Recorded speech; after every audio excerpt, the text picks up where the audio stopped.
Welcome to the early edition of Power Play. We're on the air, boys. It's day 4, yes, just day 4 of the federal election campaign. The coalition warnings continue to be sounded by conservative leader Stephen Harper, while actual policy announcements finally emerged from his opposition leaders. Coming up, we look at credit card charges and a new Democrat Party plan to cap annual interest rates, which now hover around 20%. We pause to salute an almost overlooked tragedy and ask if Canadians have become desensitized to our fallen soldiers in Afghanistan. But first, a $4,000 check to help cover university or college tuition is coming your way, but only if the Liberals form a government. All right, so here are some of the details of the $1 billion learning passport proposed by the Liberals.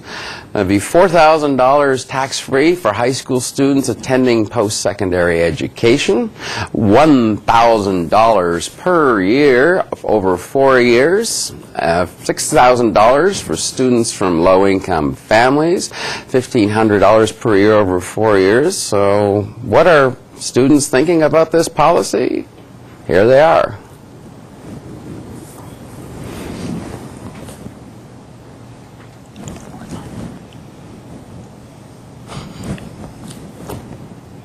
Makes me so happy to hear that, it's going to be even a little bit easier for other people as well. That would make a substantial difference. The plan that we've seen, or the proposal that we've seen come out from Mr. Ignatieff from the Liberals, is a great step forward to be able to increase the affordability and accessibility for post-secondary education for students across Canada. I just like to see it happen if they do promise that, because I know a lot of people promise things and don't follow through with them. It would put a lot of less pressure on my parents, because they're going to be taking, fortunately, they're taking care of my tuition, so that'd be good. You guys distract me. Okay, so good plan or bad plan? Joining me to give the ivory tower and the classroom perspectives are Paul Davidson. He's president of the Association of Universities and Colleges in Canada, and Zach Daler, national director of the Canadian Alliance of Student Associations. Welcome to you both. Thank you. All right, Paul, over to you first. Good plan? Good that we're talking policy. Good that we're talking higher education. It's important to Canadians. It's important to families. Yes, but is there a but in that? This plan is a significant investment if the Liberals are to be elected. The question of affordability is something that every household faces, but there are other issues that also need to be addressed, and we hope that a fuller plan will emerge over the course of the campaign. All right, before I get to Zach, I wanted to ask you, though, a bit about, because I always understood or thought that perhaps space in a lot of the universities was more a restraining factor than financial ability to go. Is that correct? Well, affordability is an important factor, but so is capacity and accessibility. We have to make sure that there are the spaces there for students. The system has already accommodated a 57% growth in the number of students over the last 15 years. So there's a lot of pressure on the system. It's a good thing that Canadians want to get to university. It's a good thing that political parties want to get more Canadians into university. We have to look at a range of mechanisms. We also have to look at not only undergraduate students, but the opportunities for graduate students as well. For Canada to be competitive in the global economy, we need more graduate students. We need more students in university generally. This plan is, again, it's important because he's talking important public policy. That's a nice switch. It's also it's an important plan because it will help some families get their students to university. But there are other things that need to be done as well. Well, we'll get back to you in a bit. But first impressions from you, Zach. It's positive that we're seeing kind of education take the forefront of the campaign here in the first 4 days, and it's positive that we're addressing the issue of access. It's incredibly important to get students in the door and make sure that they have the funding to get in the door.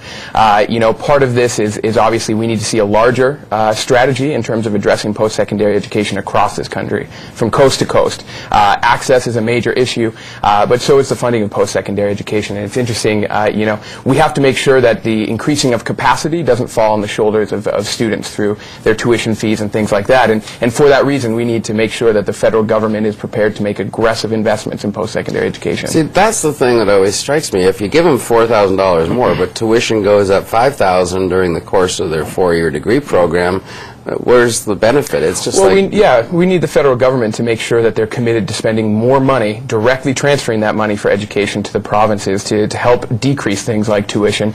And again, you know, it's positive that students are getting upfront money here to access post-secondary education, but there's all kinds of elements. And I would challenge actually all the political parties to do better. What can they do? This is a great start from the Liberals, and I'm excited, and hopefully it will continue the ball rolling on this. It's good to see it in the early part of the campaign. We hope there'll be other announcements from the other parties as well. We had the budget last week, and I think it was precisely at this hour a week ago when all the attention turned to the election and we didn't look at what the other parties were putting forward.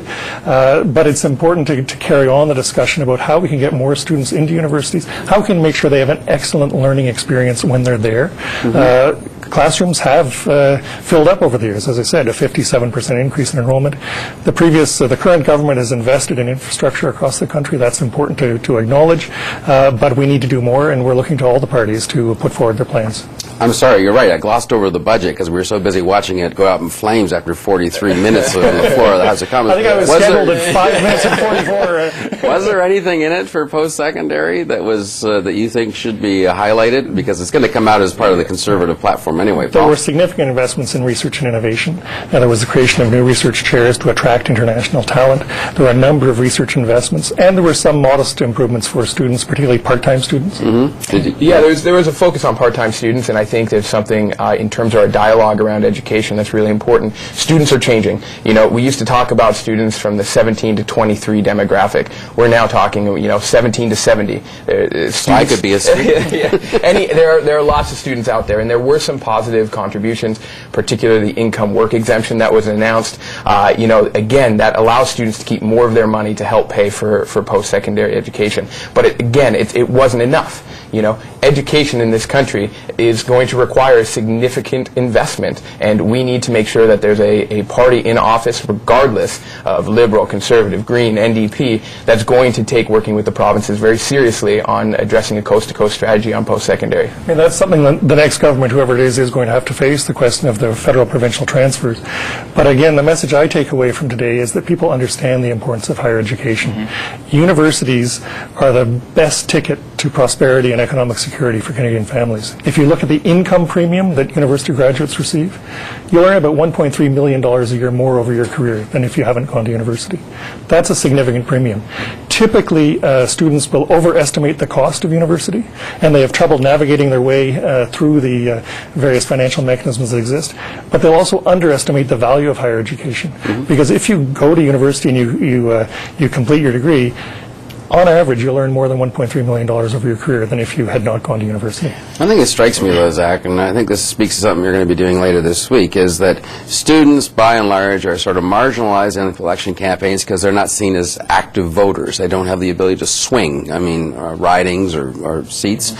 How do you overcome that? You know, really, we're the future leaders of this country, and the responsibility is on our shoulders now. We need to make sure that it's not necessarily about us. It's about our future generations and building a strong and lasting country. And I think we will show up at the polls. We will make sure that on Election Day, we're not going to see a 56% voter turnout. One of the ways that we're hoping to do that is we're going to launch studentsneedtovote.ca tomorrow, and it's going to be a great opportunity for students to share their message and get their voice out, because we need to go and vote, and we need to make sure that they all understand that education is important and that we're politically relevant. Are they getting more politically active, Paul, generally? Are you sensing that? Are students getting more politically active? They're getting politically engaged in a number of ways, but I believe passionately we have to make sure students do get out and vote. All Canadians have to get and vote. You know, we've seen what Canadian sacrifices have been overseas to help others preserve democracy. Our voting records nationally are not very good. We all need to get out to vote, and we need to have these kinds of discussions about the kind of Canada we want, the kinds of policies that will take us to address those global challenges that are on the horizon.